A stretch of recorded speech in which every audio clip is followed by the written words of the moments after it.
Next topic है सूतिकागार। और सूतिका कब तक माना जाता है लेडी को? जब तक कि 1.5 मास तक। सभी आचार्यों ने वैसे 1.5 मास बोला है, बट काश्यप जो है उन्होंने 6 मास तक जो है सूतिका बोला है। तो ये हम आगे पढ़ेंगे। फिलहाल अभी सूतिकागार देखते हैं, जिसमें कि लेडी को बिफोर डिलीवरी जो है शिफ्ट कराया जाएगा। तो सूतिकागार एक कक्ष होता है, एक कमरा होता है जिसमें लेडी को बिफोर डिलीवरी जो है शिफ्ट कराते हैं, उसकी डिलीवरी वगैरह वहीं होती है। ठीक है, तो सूतिकागार बनाने का समय कब होता है? तो सभी आचार्यों ने जो है 9 मास से पूर्व सूतिकागार का निर्माण माना है कि सूतिकागार 9 महीने से पहले बन जाना चाहिए। लेकिन जो आचार्य इंदु हैं उन्होंने नवम मास प्रारंभ होने के बाद बोला है। ठीक है, सबने बोला है 9 मास से पहले पहले बन जाना चाहिए, लेकिन इंदु ने बोला है कि नवम मास जब लग जाए उसके बाद जो है सूतिकागार बनाना चाहिए। फिर नेक्स्ट है इसमें भूमि।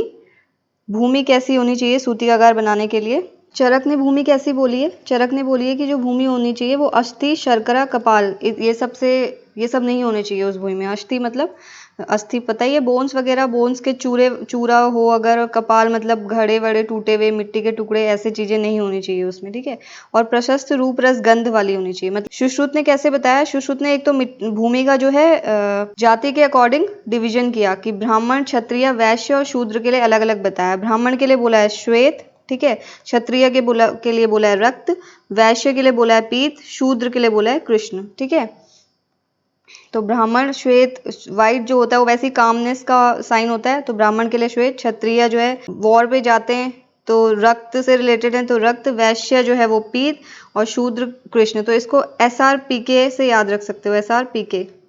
SRPT होता है स्त्री रोग प्रसूति तंत्र, तो उसमें T हटा के जो है SRPK याद रखना है, K बस याद रखना है, लास्ट में K है। ठीक है, तो SRPK से याद रखना है ब्राह्मण, क्षत्रिय, वैश्य और शूद्र।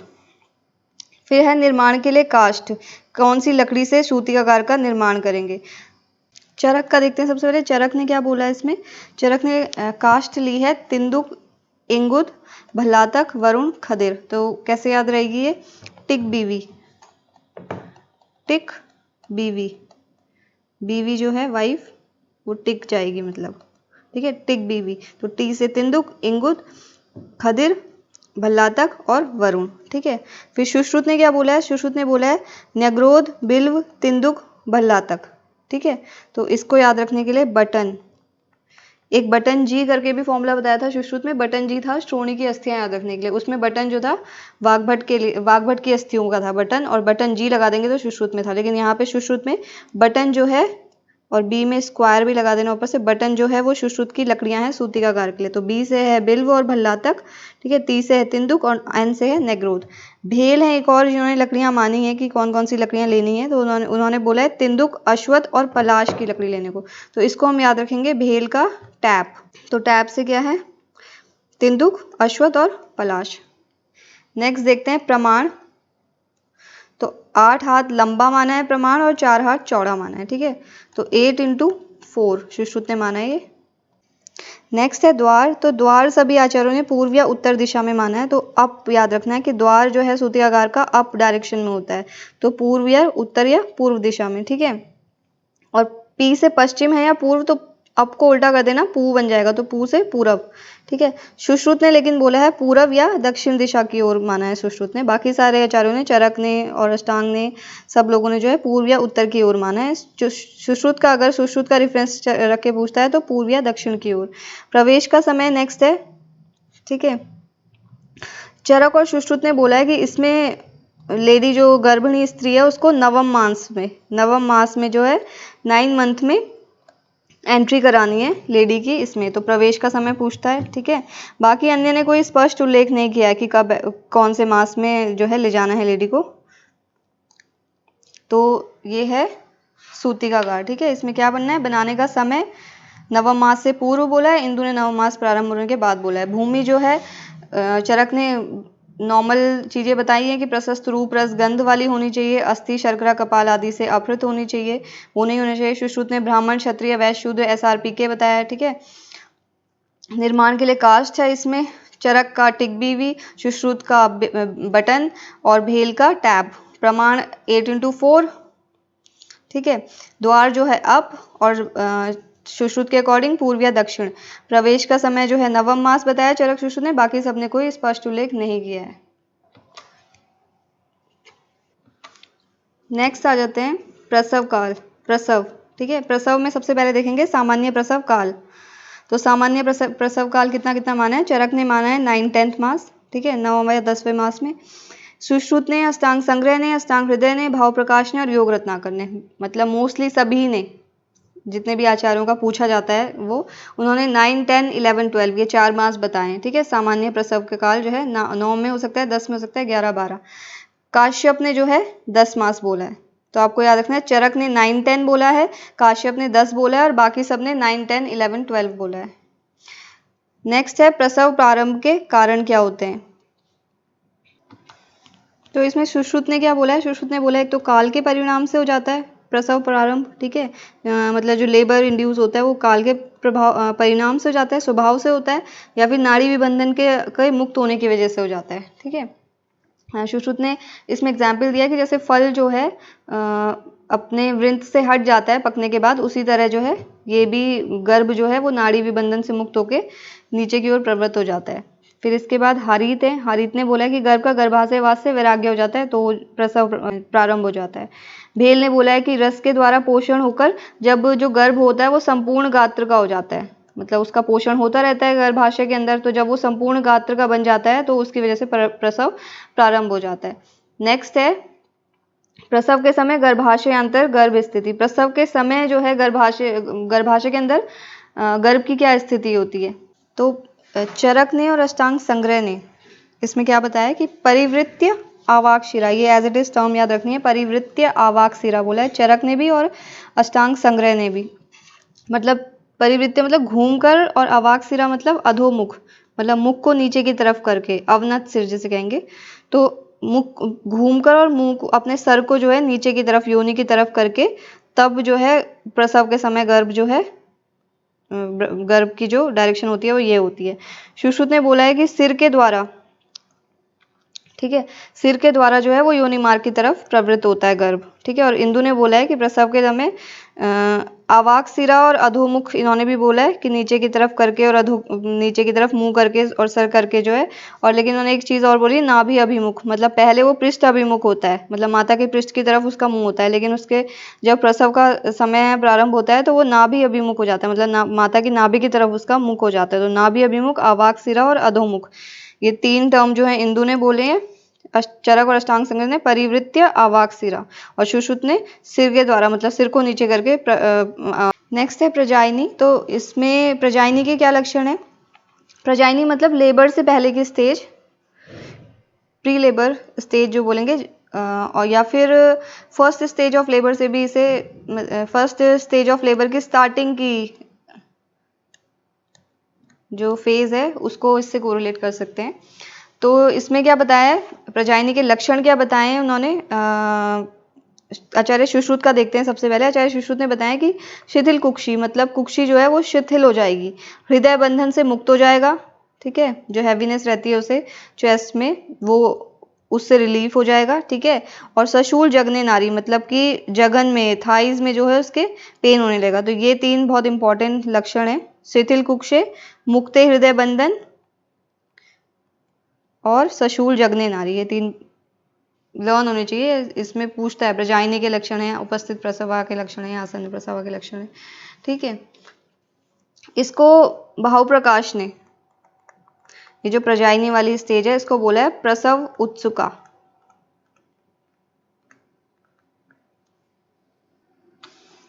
नेक्स्ट है उपस्थित प्रसवा या आसन्न प्रसवा। तो आसन्न प्रसवा जो बोली है वो बोली है चरक ने, और उपस्थित प्रसवा बोली है सुश्रुत ने। आसन्न प्रसवा के लक्षण देखते हैं चरक संहिता के अकॉर्डिंग जो है। तो उसमें है कि गात्र में क्लम होगा, मुख में ग्लानि होगी, आंखों में शैथिल्य होगा, और हृदय जो है वो या वक्ष जो है वो बंधनों से मुक्ति ऐसे प्रतीत होगा, वक्ष की बंधन से जैसे मुक्ति हो गई, ठीक है। कुक्षेर अवश्रंचनम, मतलब कि जो कुक्षी है वो थोड़ा नीचे आ जाएगी और अधोभाग जो है बॉडी का उसमें गुरुत्ता होगी। वंक्षण में, बस्ती में, कटी में, कुक्षी में, पार्श्व में, पृष्ठ में वेदना होगी, ठीक है। योनि प्रस्रवण, मतलब कि वेजाइन डिस्चार्जेस होंगे पर वेजाइनम, अन्न न अभिलाषा, मतलब अन्न की जो है अभिलाषा नहीं होगी। इसके बाद जो है लेबर पेन्स आएंगे, आविनाम प्रादुर्भाव और प्रसेक गर्भोदकस्य, मतलब कि एक्सक्रीशन होगा किसका, एमनियोटिक फ्लूइड का। नेक्स्ट जो है सुश्रुत का देखते हैं। तो सुश्रुत ने बोला है कि उपस्थित प्रसवा में क्या होगा, कटी पृष्ठ प्रति समन्तात वेदना होगा। उसकी जो पीठ, कमर होगी और पीठ होगी उसमें बहुत ज़्यादा वेदना होगी। ठीक है। अभीक्षण पुरीश प्रवृत्ति मूत्र, पुरीश की प्रवृत्ति होगी बहुत ज़्यादा और मूत्र की प्रवृत्ति होगी। ठीक है। और योनि मुख से श्लेष्मा का श्राव होगा, प्रसिचिते योनि मुखात श्लेष्मा। ठीक है। योनि मुख से जो है श्लेष्मा का श्राव होगा। नेक्स्ट है, इसमें है कि मतलब जो शो होगा वो कैसा होगा, अगर पुत्र होता है तो तंत्री वर्ण का होगा, मतलब गिलोय का, गिलोय स्वरस जैसा होता है वैसा होगा। गिलोय का ये होता है स्लाइटली जो है पेल पिंकिश कलर का होता है, वैसा होगा। ठीक है। और अगर पुत्री होती, और साथ ही साथ अल्प होगा और पिच्छिल होगा, मतलब चिपचिपा सा श्राव होगा। ठीक है। और अगर पुत्री होती है तो किंचुकोदक, मतलब डार्क रेड कलर का जो है श्राव होगा, किंचुकोदक के समान। फिर है आसन। नेक्स्ट देखते हैं आसन प्रसवा की चर्या। आसन प्रसवा कौन सी थी, अभी बताया था। चरक संहिता के अकॉर्डिंग आसन प्रसवा जो है मतलब फर्स्ट स्टेज ऑफ लेबर का जो है ये डिस्क्रिप्शन कोरिलेट होता है इससे। तो आसन प्रसवा में क्या करेंगे, जब फर्स्ट स्टेज ऑफ लेबर में है लेडी तो क्या करेंगे।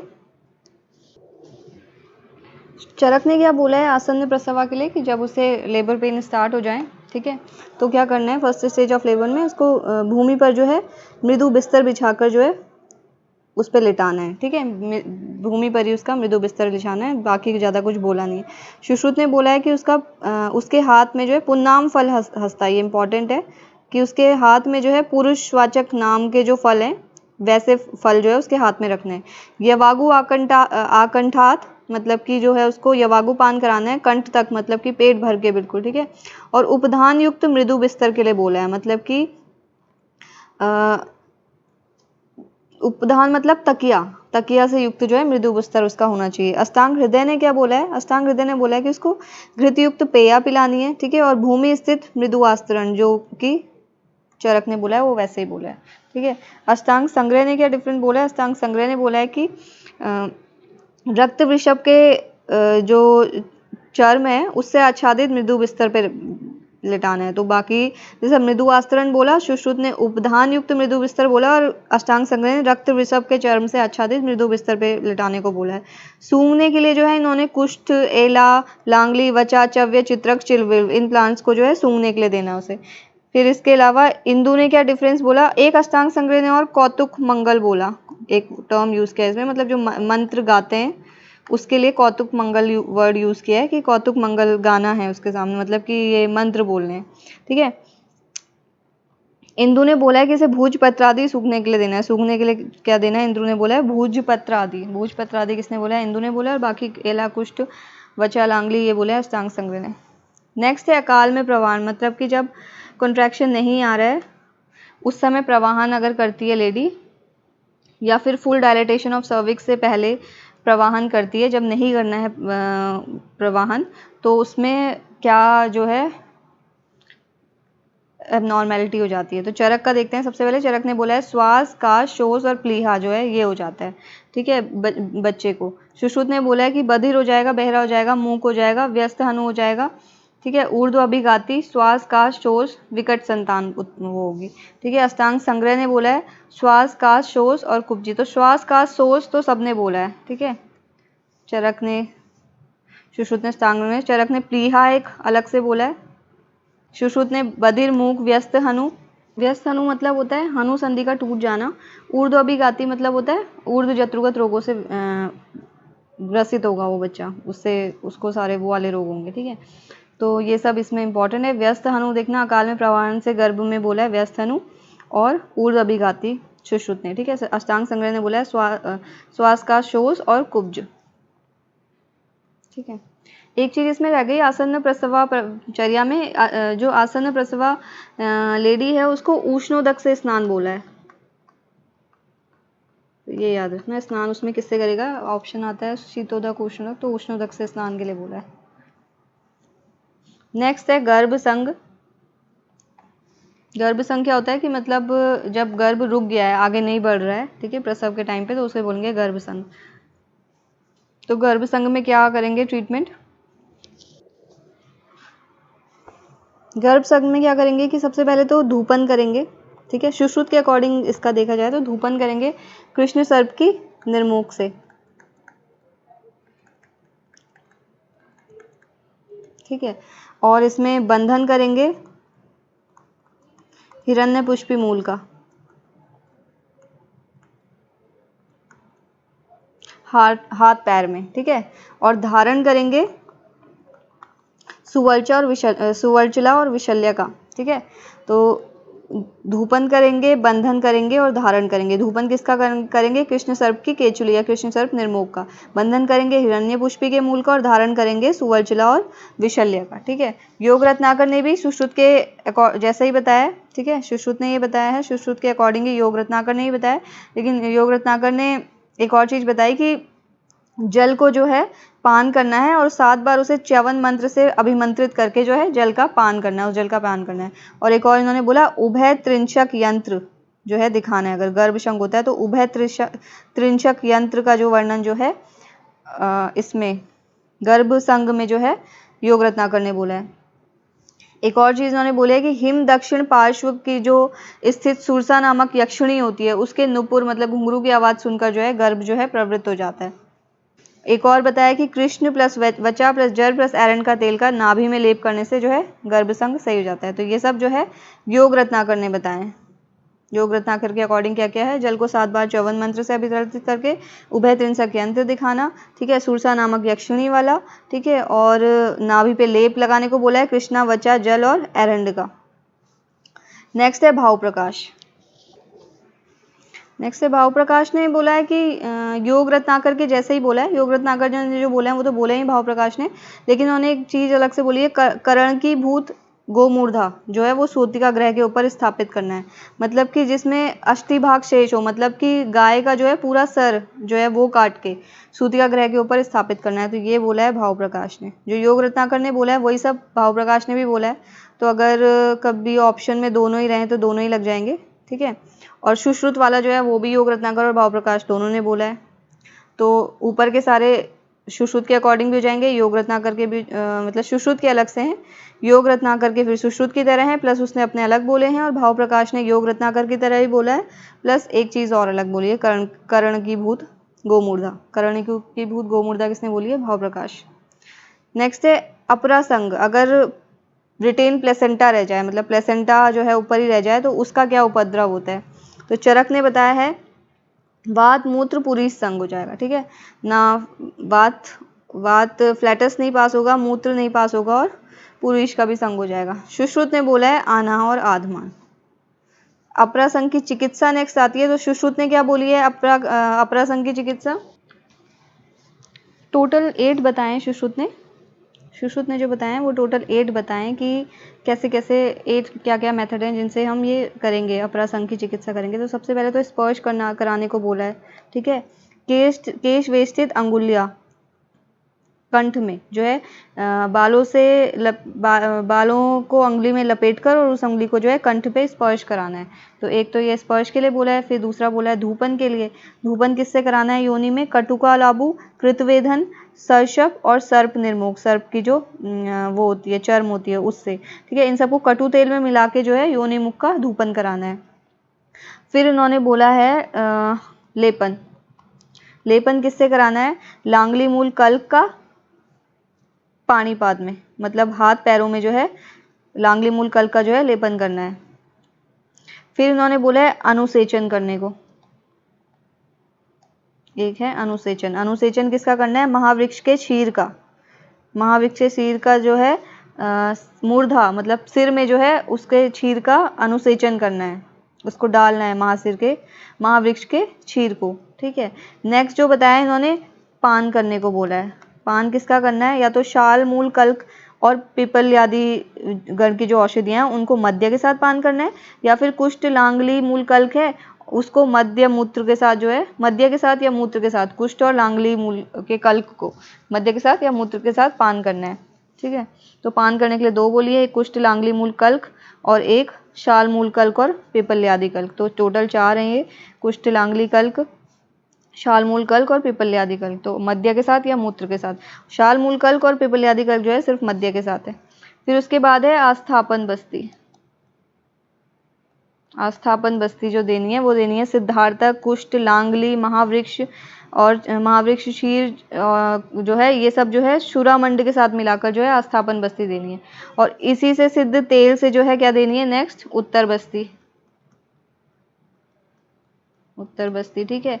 और उत्तर बस्ती हो गई, आस्थापन बस्ती हो गई। उसके बाद है हस्त अपहरण, मतलब कि कटे हुए कृत नखीन, कटे हुए जो नाखून है वो वाले हाथ को स्निग्ध करके जो है हाथ जो है योनि के अंदर प्रवेश करा के और हाथ से जो है वो अपहरण करना है किसका, अपरा का, जो संग अपरा है उसका, ठीक है। तो इस तरह से इन्होंने 8 मेथड्स बताए हैं। स्पर्श कराना है जो केश से केश जो उंगली में लपेटे हुए हैं उससे जो है कंठ पे स्पर्श कराना है। धूपन कराना है, कटुका लाबू, कृतवेदन, सर्षप, सर्प निर्मोक, कटुतैल, इन सबको कटुतैल में मिला के योनि मुख का धूपन करना है। लेपन करना है जो है लांगली मूल कल्क का पानी और पानी पातल में, ठीक है। और अनुसेचन करना है महावृक्ष के क्षीर से। पान जो करना है वो कुष्ठ लांगली मूल कल्क, ठीक है, कुष्ठ और लांगली के मूल कल्क का मध्य के साथ या मूत्र के साथ, या फिर शाल मूल कल्क या पिपल्यादि गण की जो औषधियां हैं उनका मध्य के साथ, ठीक है। और इसके बाद अस्थापन बस्ती देनी है सिद्धार्थक, कुष्ठ, लांगली, महावृक्ष, शीर को मिक्स करके सूरामंड के साथ जो है मिक्स करके इन सबको आस्थापन बस्ती देनी है। और उत्तर बस्ती भी इन्हीं द्रव्यों से सिद्ध तैल से उत्तर बस्ती दे देनी है। या फिर हाथ को जो है उस हाथ के नाखून अच्छे से काट के और उसको हाथ को स्निग्ध करके उसको योनि में प्रवेश करके हस्त अपहरण करना है किसका, संग जो अपरा है उसका।